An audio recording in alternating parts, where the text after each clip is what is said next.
Well, we have 2 more additions confirmed on the 10th anniversary roadmap. So just a couple of days ago, we had this as our updated bracket.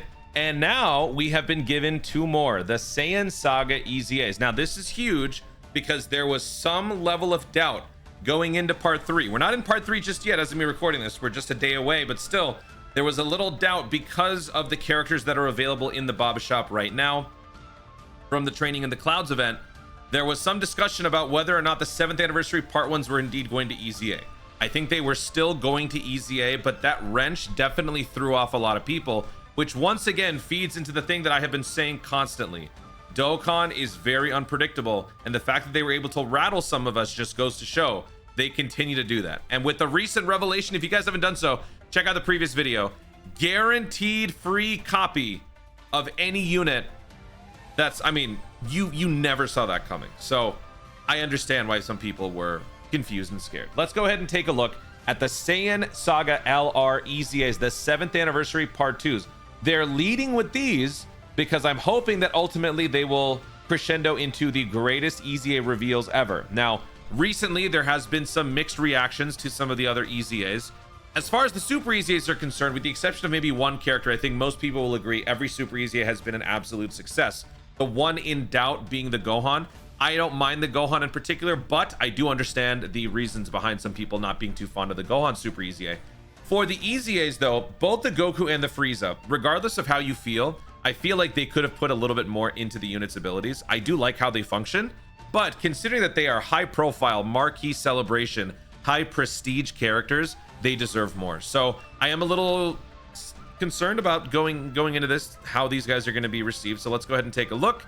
We've got the Goku EZA details right here, and I've got the Vegeta details right here. So let's start with the Goku because obviously Goku will be better. That is the rule. When it comes to Dokkan, there are a few things that are guaranteed, one of which Vegeta gets shafted. That is the rule. So I will be probably sad as of this video being done. All right, so this is the old version. This is the new version. Okay, so he is an all-out struggle, final trump card, 170% leader skill. That is an upgrade from the 150%. For the super attack, he used to raise attack and defense, cause colossal. Massive raise attack and defense, cause mega colossal. Oh, actually, raise attack and defense for 1 turn causes mega colossal. Massive raise attack and defense causes mega colossal while sacrificing 4%. So now, what do they do with the super attack? Greatly raise attack and defense for 1 turn causes mega colossal. Massive raise attack and defense for 4 turns and cause mega colossal damage while sacrificing 4%. Okay. So already a big improvement in terms of super attacks. All right. Now for the passive. So when facing a Vegeta, it used to be key plus 3 attack plus 70%. Now it is key plus 3 attack plus 100%. Very good. For the basic effects, used to be attack and defense plus 100%. Now it's 200. Used to be high chance to crit. Now it is a 70% chance to crit. Randomly changes key spheres of a certain type STR excluded into STR. That was already there. But what we didn't have was the key acquisition factor. So now you receive an additional 2 key per STR key sphere obtained. This is for STR key spheres. So a lot of the new units that have released during the celebration are predicated on just picking up any orb. You get extra key, but this one is for STR. So you want to be picking up the appropriate type. It's funny because we just had the Cell Saga Super EZAs. Both of those characters had an orb changing mechanic. And then they also had another mechanic where a different orb changed into rainbow. I feel like they could have given that to this guy. All right, for 7 turns from the character's entry, it used to be key plus 7. Now it's key plus 10, defense plus 100%. That's very nice. When attacking with 12 or more key, it used to be attack and defense plus 59. Now it is attack and defense plus 159. When attacking with 18 or more key, it used to be attack plus 59%. Now it's attack plus 159. So they have substantially increased the parameters of the unit's abilities. Here are the new ones. For every STR key sphere obtained, damage reduction plus 4%. Okay. When activating the active skill or when activating 24 key, performs a crit. Okay. All right. So, I mean, at least he's got something defensively. He doesn't have guard. He doesn't have dodge. And he also already has a 70. Wait, hold on. He has a. Okay. So this basically just means you don't need crit at all because you got a 70% chance to crit in general. And you get a guaranteed crit when your key is 24 activating active skill. It sucks because he's an STR unit. Oh man, people are not gonna like this. I already know. Okay, so with 4% damage reduction per orb, assuming, you know, let's just say you have a generous amount of orb changes every single turn, which may or may not happen. Let's just say you're picking up on average like 12 orbs, 12 to 13 orbs per turn. That's a little over 50% damage reduction.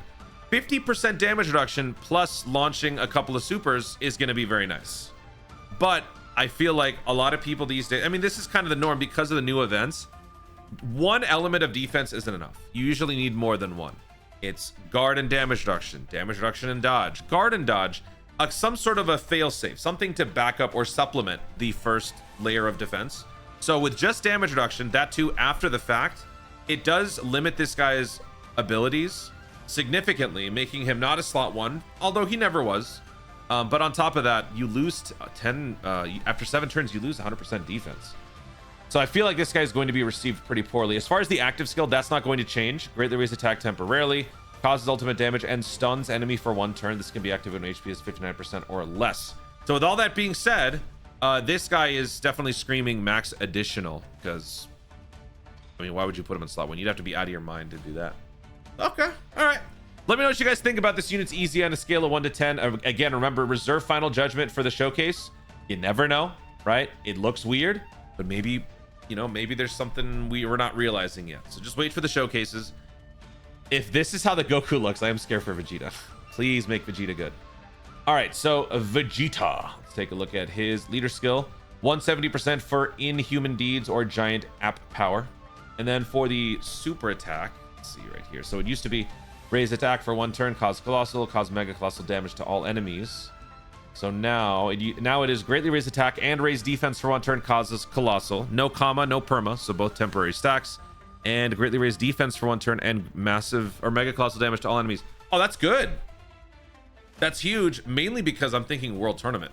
This guy I only ever use for World Tournament. All right, so now for the passive. Let's see what's going on in the passive. When facing off against a Goku, it used to be ki +3 attack +60.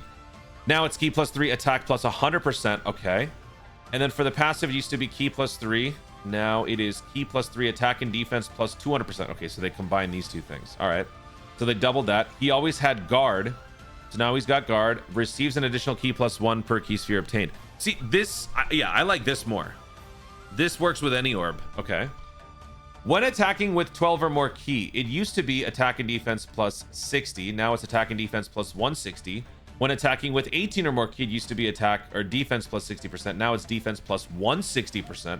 That's great with the guard and damage reduction. So I mean, this is exactly what I'm talking about. He's got 2 elements of defense, guard and damage reduction. Okay, plus the extra defense, very nice.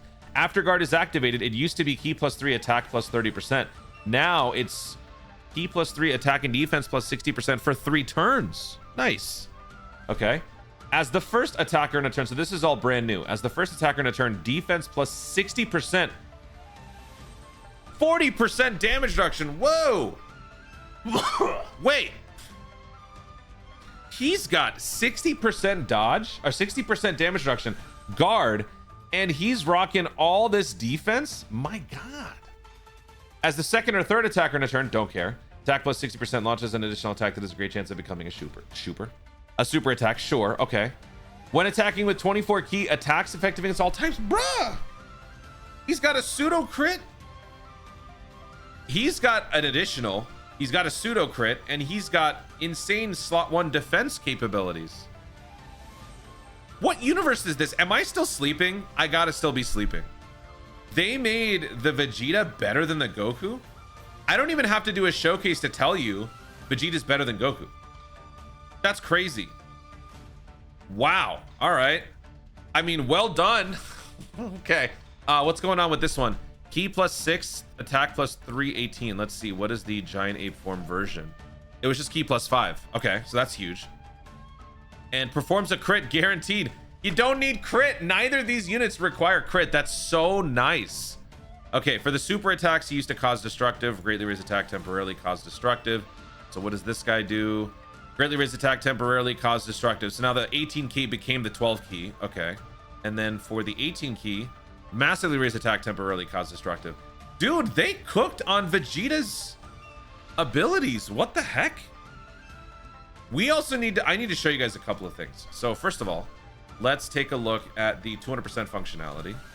I don't think the DokkanInfo.com page yet has anything beyond 200%. So we're not going to be seeing... Actually, wait, would we see... I already forgot. Yeah, I don't know. Successors and gifted warriors, right? This guy is a successor and a gifted warrior, but you're not going to see him on the 200% leader skill. Vegeta's not here, so Dokkan Info needs to fix this. But this is all of his 200% functionality, other than like the beyond 200%. And then I also want to just pull up Vegeta's link synergy. So let's see. Vegeta. Where is he? There he is. Who does he link up with? I mean, yeah, like one of the issues with the Saiyan Saga units and just the Saiyans in general, over 9,000, Royal Lineage, Shattering the Limit, Transform eats up a precious slot. So in terms of synergy, we're not going to be seeing all this, but this is still a very good thing for the future of Saiyan Saga, because the Saiyan Saga category overall is kind of duty, but that's just mainly because it hasn't really been given much updates. We do have a great starting team, free-to-play starting team, but the issue with that is when you're running that as your team build, and you know, assuming the version Z Goku is your lead, that's good and all, but you still need a solid friend unit. And right now, the only friend units that you can really run with this would be like STR Gohan Piccolo and Yamcha, you know, not really that great. Now, Vegeta doesn't really bolster the super side of Saiyan Saga, but still, it's good to see that we've got some upgrades coming in. This just only means good news for the future. I think Vegeta is going to age far better than the Goku. Goku is going to struggle, I think, a little bit more, especially when you consider the fact that these newer events during the 10th anniversary have been more lengthy. These fights are taking longer than just a mere 2-3 turns. They're going the distance. They're going, you know, turn 8, turn 9, turn 10, maybe longer depending on who you ask. So this guy is definitely going to suffer in that regard. But again, let's reserve final judgment for the showcases. Let's see what they can do, and then we can truly know. And obviously I will be testing him out. Make sure you guys check out those videos. But that's it. I'm gonna go back to sleep, I guess. We had huge groundbreaking news in the last video, and we have some solid EZAs to once again reinforce the roadmap. That just leaves 2 more. They are saving 2 more EZAs. I don't know if they're going to reveal it before part 3 begins, or if they're going to wait a week. Maybe they are going to wait a week. We'll see. So that's it, guys. Thank you so much for watching. If you enjoyed the video, be sure to like down below. Let me know in the comments your thoughts on these 2 EZAs. How do they look on paper? Which character do you think is going to do better in the upcoming showcases? Let me know what you guys think. Anything else that I missed in the comments down below. Also, be sure to subscribe for more no content in the future, and click the notification bell so that you'll let you know you want to see more of my stuff. Do it. I also just realized they just made this guy so much more reliable for World Tournament. This is huge for World Tournament. So yeah, big W. Even if you don't care about the Saiyan Saga category, which most of you probably won't, this is a massive upgrade for World Tournament. And I've been seeing some of you guys want World Tournament lately. I don't know why. I don't know what's wrong with you, but still, this is great. Thank you so much for watching. Stay tuned, and always remember to Dokkan responsibly. Goodbye.